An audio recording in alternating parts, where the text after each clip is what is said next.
Hey guys, welcome back to another week of the Get to Know Me series. For being here today,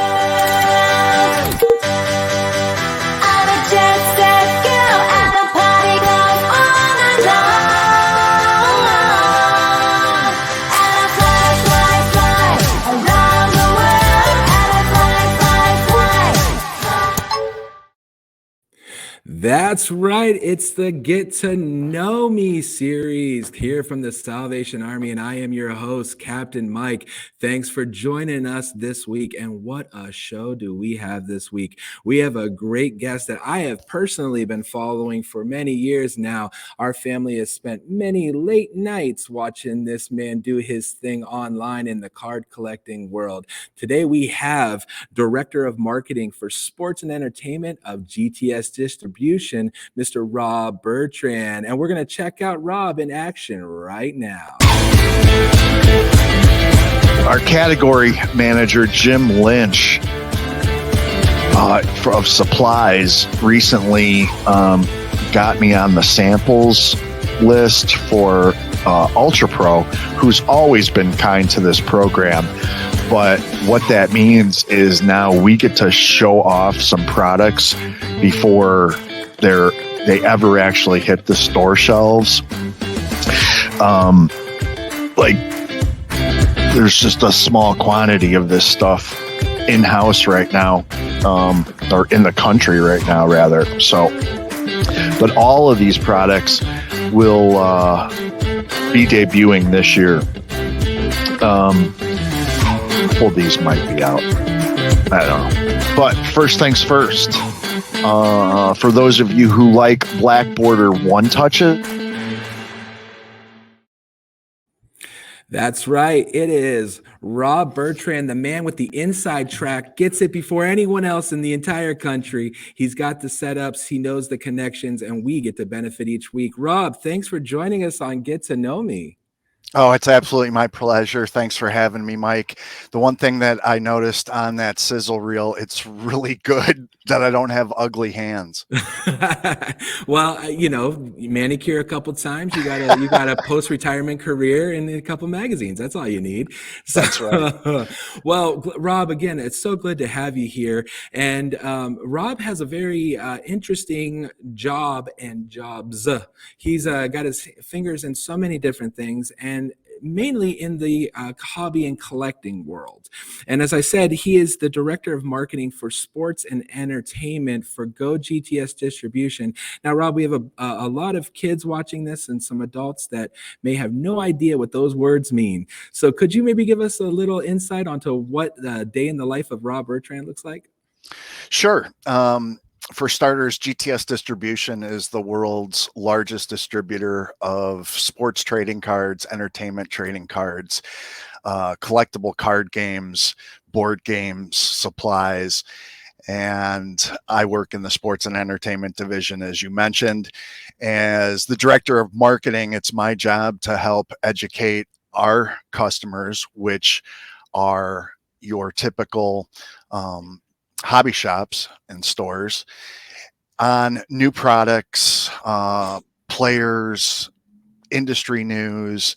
But then we also take it a step further by helping educate the end user, which is our customers, aka the collectors, on various aspects of those things as well. So it's kind of a multifaceted job.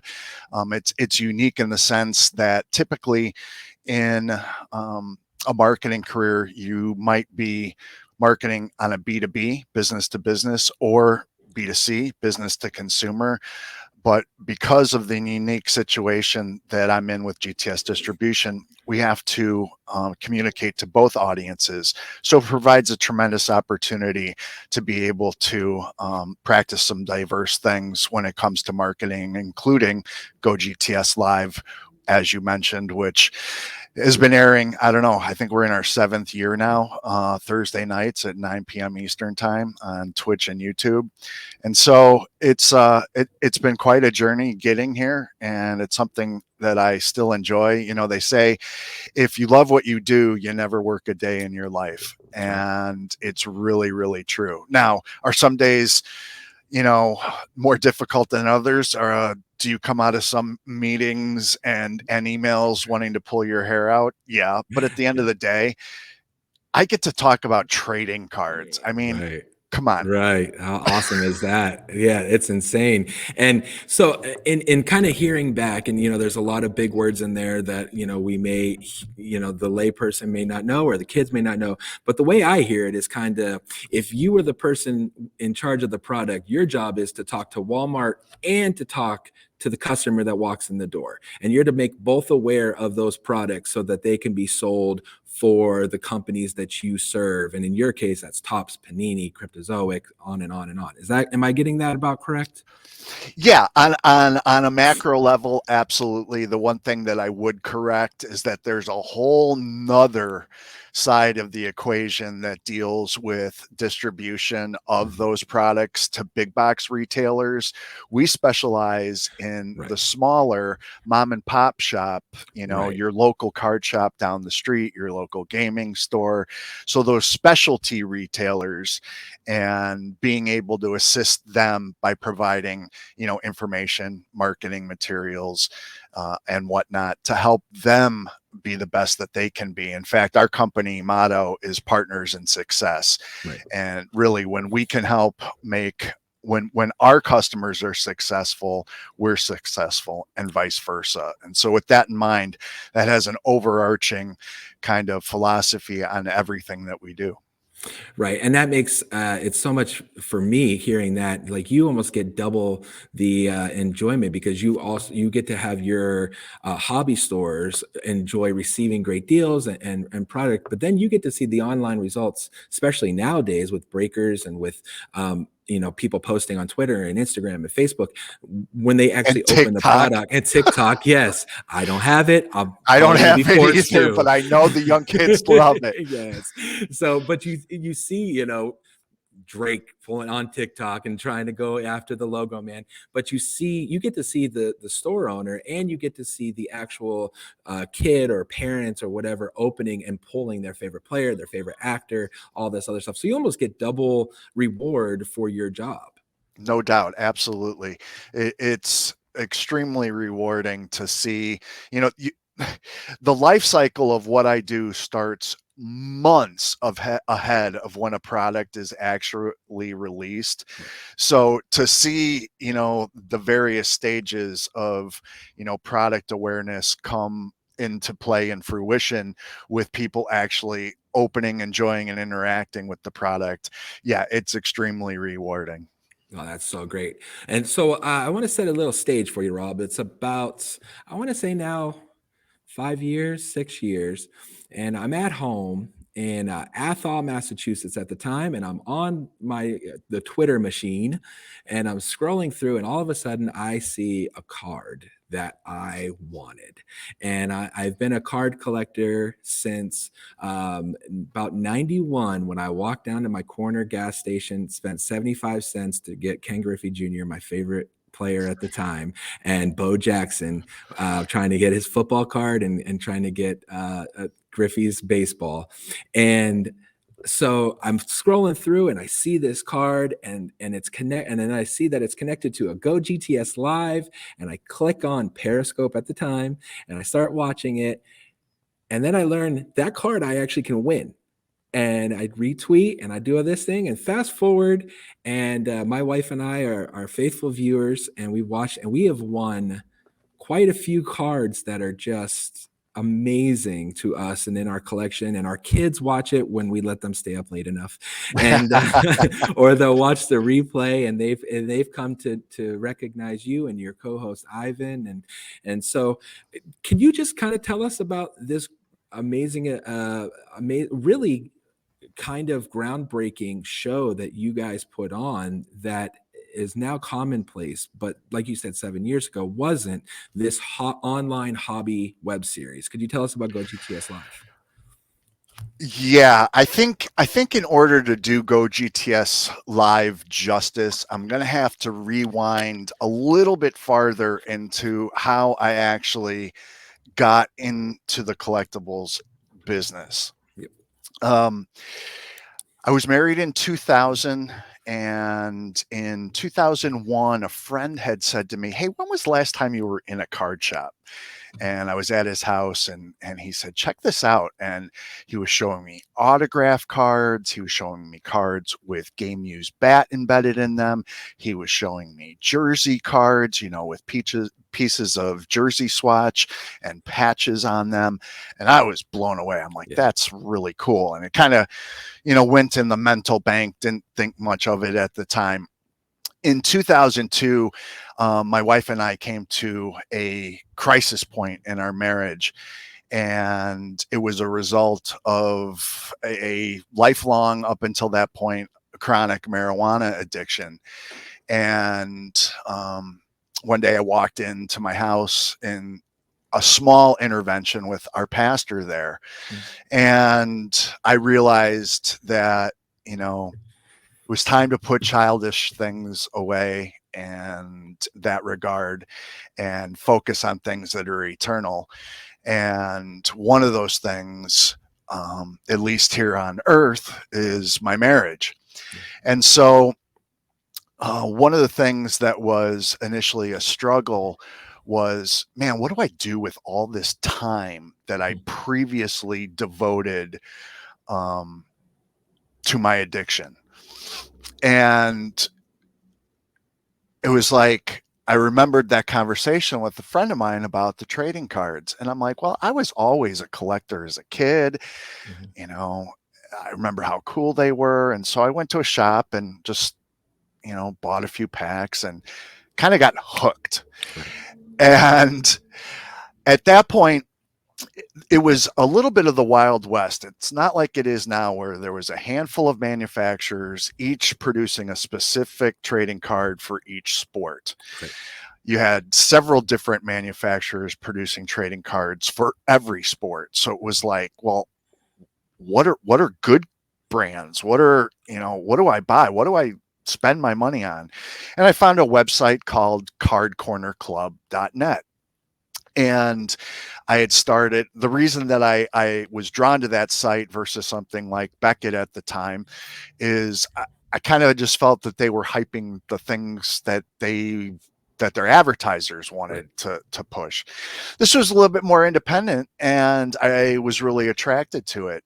And so they also had a radio show that I had listened to, and I won a t-shirt. And so the following year, I went to a trade show, big card show. It was I think the 2003 National in Chicago. It might have been the Sun Times show.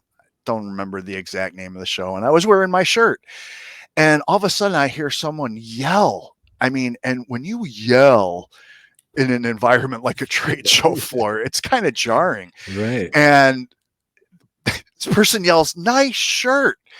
And I turn around and I see two people wearing the exact same shirt. And so I struck up a conversation with those guys, and lo and behold, they were the owners of the website. In further conversations, they happened to be looking for some writers to do reviews for product that they were being provided by the manufacturer, and asked me if I had any writing ability. And I do, and did, and continue to do so. And so they provided me, a trial run, and they said, "This is really good. How would you like to be a regular?" And so I started writing for the website. And shortly after that, they asked me to join their podcast. And this was really when there was nothing like that at the time, So I was part of the very first podcast radio show dedicated to sports collectibles. Wow. And so fast forward some years, getting back to the fruition of Go GTS Live, and we eventually, our cardcornerclub.net was acquired by a very well-known site called cardboardconnection.com. Yep.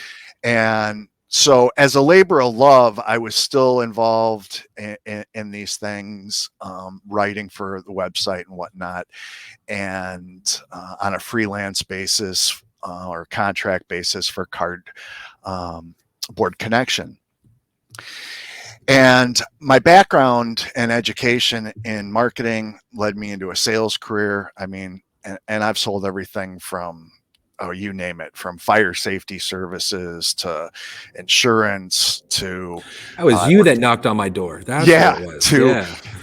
to multimedia Yeah. for a business to business organization involved in the construction trade, uh, all sorts of things. But at the end of the day, I really realized that selling wasn't my passion, Right. and that it was draining for me to interact all the time with people on an ongoing basis. That's part of sales. And some people are wired that way.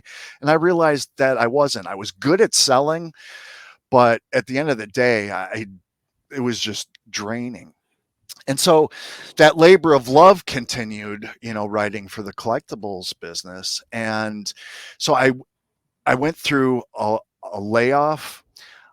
I went through another layoff. And I remember saying to my wife, this is ridiculous. I'm like, this has never happened before. What is going on? I said, what is going on? She's like, well, what do you want to do? And I said, honestly, I just want to write about trading cards all day. And she said, well, figure out a way and do it. And they say behind every good man is a better woman, and Mhm. and my wife really is.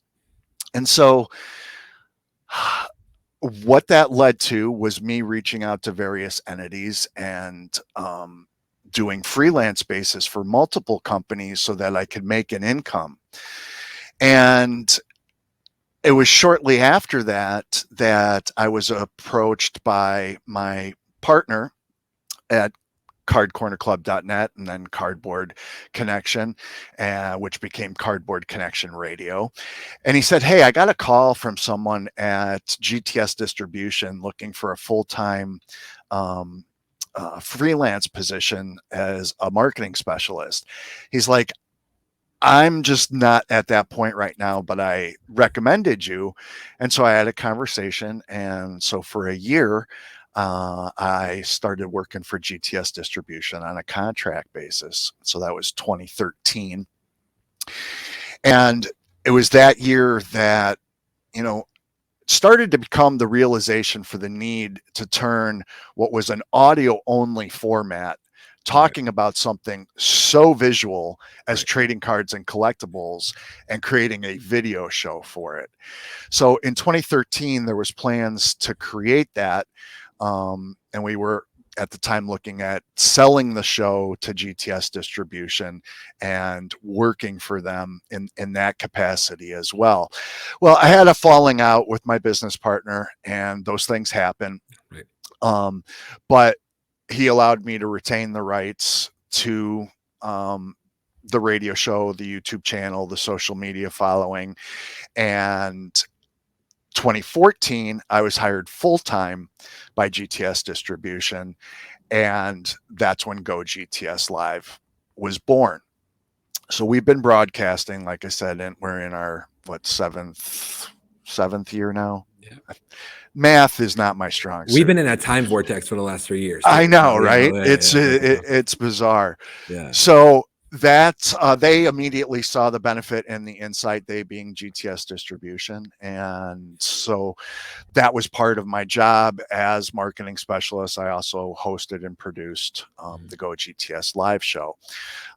Once working for GTS Distribution, I started as a marketing specialist, became a marketing manager, and was eventually, after my boss took a different position, I became the director of marketing. And now I have 2 full-time employees under me, two part-time employees, and like 6 freelance people. So I've really grown professionally in that period of time. And so that brings us to where we are now. Wow, and that's quite a journey to say the least. And it makes me think. Before we got on air, we kind of talked a little bit about our passions in life and how God has used those. And then hearing your story and you come into that crisis moment, I had a very similar instance. I had some very bad health issues going on, and I was faced with really bad depression to the point where I've contemplated not being here anymore. Mhm. And one day my wife was at a Walmart, and we're Red Sox fans, and she saw 2008 Tops, and Manny was on the cover. And so she brought it home, and we opened it, and I started realizing there was this whole new world that, like you said, like the card, there's a piece of the jersey in the card. What is going Mhm. on? And so it became something that my wife and I got into, and then through that, and these are hobby terms, but we started to TTM through the mail autographs, seeking and getting back into that, going to local card shows together, and it gave me a little bit of a purpose again when I wasn't able to work and I was going through all this stuff. And it's funny how God uses that passion when I was 8 and 9 to as an adult. Absolutely. I mean, all praise and glory goes to God for number one, absolutely delivering me from that addiction. Two, for saving my marriage. And it became very apparent to me that God's hand was there the whole time. In fact, Mhm. my life verse is Jeremiah 29:11, which says, "For I know the plans I have for you, plans to prosper you, to give you a hope and a future." And in addition to that, there's two other very important verses that immediately follow that talk about that will be fulfilled when you seek him with all of your heart. That's right. And so I had always been, I was raised, in the faith, walked away, and eventually, came back right around the time that I got married, because meeting my wife was really the first. It was like, wow, God did have a plan this whole Mhm. time. And then to see what transpired those next few years, it was just so clearly evident Right. that he was guiding my steps.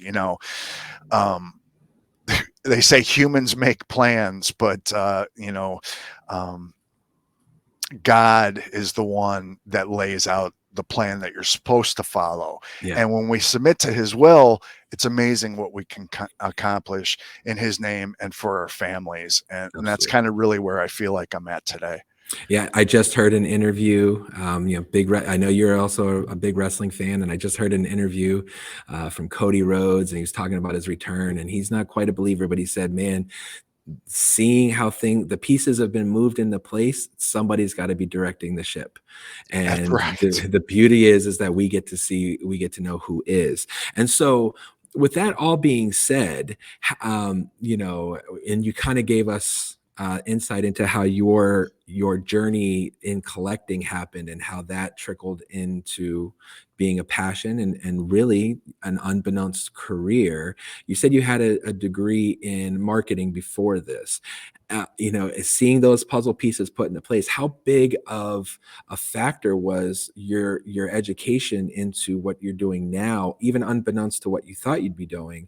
And maybe what do you wish you kind of would have honed in on more during that time? Um, yeah, well, I was one of those people that was too immature to go to college right after high school. Right. So I did the community college thing. I traveled a lot. I was really big outdoorsman and backpacked the Appalachian Trail, climbed mountains, all sorts of great stuff. As you can see And by this body, I don't do a lot of that. but there eventually became a point where I was like, all right, I got to get serious. And if I'm Mhm. going to be serious, I was at the time living in Colorado, and Okay. I'm like, everyone around me was like, I'm like, no one really goes to school here. Right. It's like, Right. the number of times that I heard my friends like, hey, can you cut class and we go, to Vail today or whatever? And I'm like, I'm never going to get school done if I stay here. I Right. said, I got to go back home to Chicago where it's cold and there's nothing to do outside. And so I did that, and I was working full time going to school at night. Mhm. So fortunately, I had several credits that were able to transfer for my junior college days, but it still took me 6 years taking 3 classes a day, or a semester rather. And the way I came to that is the first semester I took 4, and working full time and taking 4 classes was just not good. Right.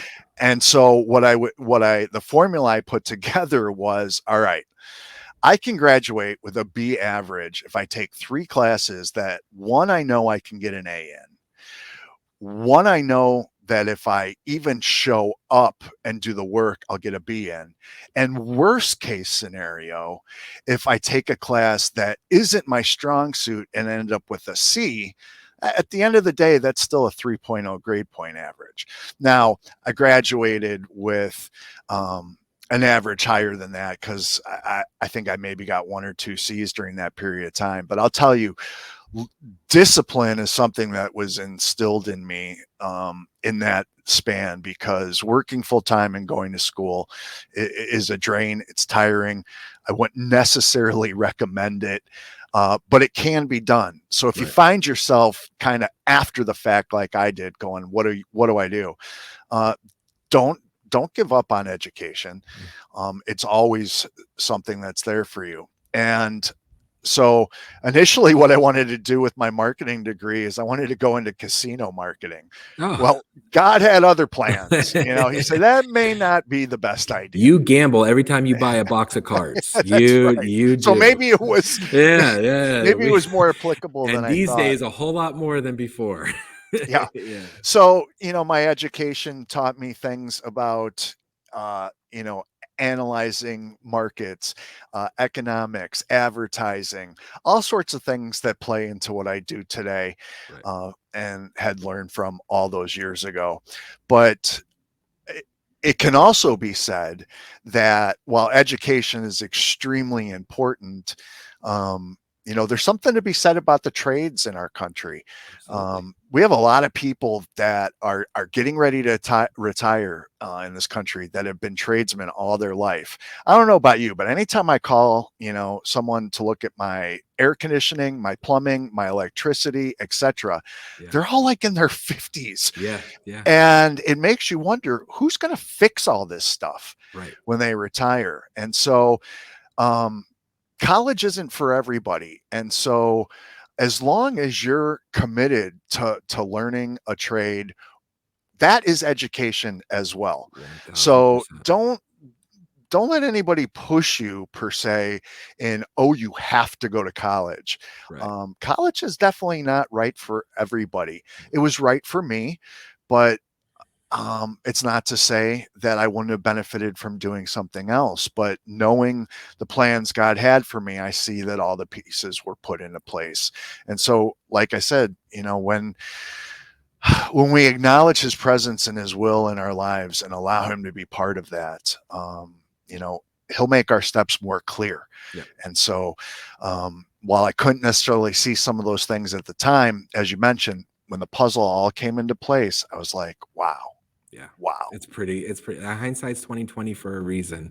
And I agree. I've said to some of my own teenagers in our congregation and stuff, some of the smartest people I know are tradesmen. I can't do half the stuff, and there's a lot of mathematics, and there's a lot of you got to know angles and all this other stuff, whether it be in the automotive fields and HVACs and whatever it may, construction, all of that. You need foremans on even assembly lines.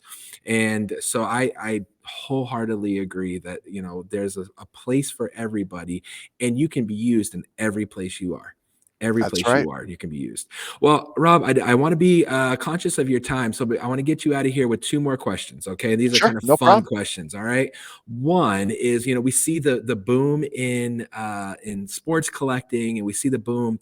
We're seeing it, like I mentioned earlier. We're seeing celebrities now starting to get into sports collecting and entertainment collecting, and it kind of as a result of a lot of this, you've had the opportunity to just interact with some really, really cool people and everything. So I was wondering if you had kind of a favorite interaction, maybe with an athlete or a celebrity through your work with whether it be back in Cardboard Connection, whether it be through GTS, something there.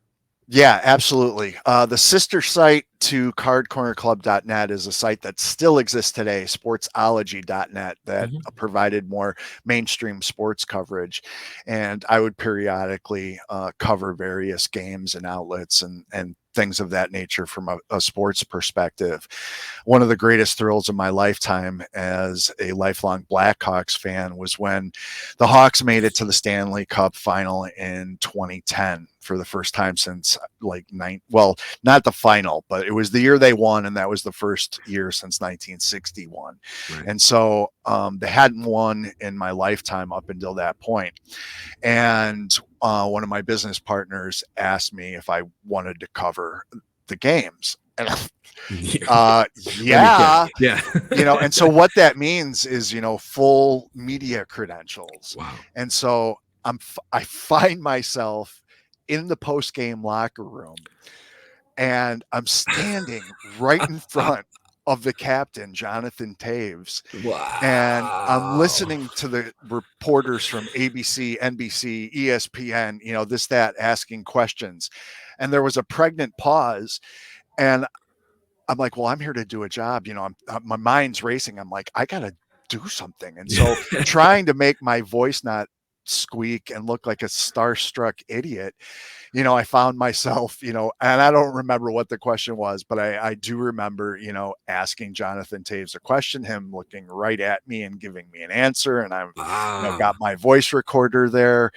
And so, yeah, I would definitely say that covering, all three of the Blackhawks Stanley Cup runs last decade, 2010, 13, Wow. and 15. Unbelievable. Was I the mean, cup in unbelievable. the room? The cup was not, I was not Okay. covering any of The the clinchers. final games, Okay. clinchers, unfortunately. Um, that was something that still irks me a little bit, but yeah, that was, those were just moments I'll absolutely never, ever forget. Wow, that's pretty incredible. Like for sure. That's stuff you get to show your kids and grandkids down the way. And those are the cool moments. Yeah, Well, for sure. so last question for you, and this is one I'm kind of giving everybody, is what would Rob Bertrand say to 12-year-old Rob Bertrand? Don't ever try to self-medicate. Your problems can be solved in other ways, especially when you're walking with the Lord. I love it. I love it. Well, make sure, Rob, do you want to fill everybody in on your socials that you want to share as far as GTS's socials, the show, anything like that? Sure, follow Go GTS Live, just that, on Twitter and Facebook. Also, you can visit gogts.net for all of that marketing and fun product information we talked about. And then you can watch us on Twitch and YouTube /Go GTS Live. So if you Every search Go Thursday. GTS Live, you'll find us everywhere. Absolutely. It's every Thursday at 9:00, and it's a great show. There's great segments informing you about upcoming products, things going on in the hobby. And thanks to some great producers of the products, they get them the hookup every week, and you, the viewer, gets to benefit. Rob spends his Saturdays mailing dozens of very expensive cards to people all over the country. And I thank you for doing that for us as well. So, Absolutely. well, on behalf of the Salvation Army, we thank you. And we thank you all for tuning in this week, and make sure you tune in every week for Get to Know Me. If you have any, comments or questions, leave them down below. We'll try to get back to you as soon as we can. And remember, God's got a plan for you, and it's going to involve those passions you have. So make sure to keep after it. All right. God bless you all. See you later.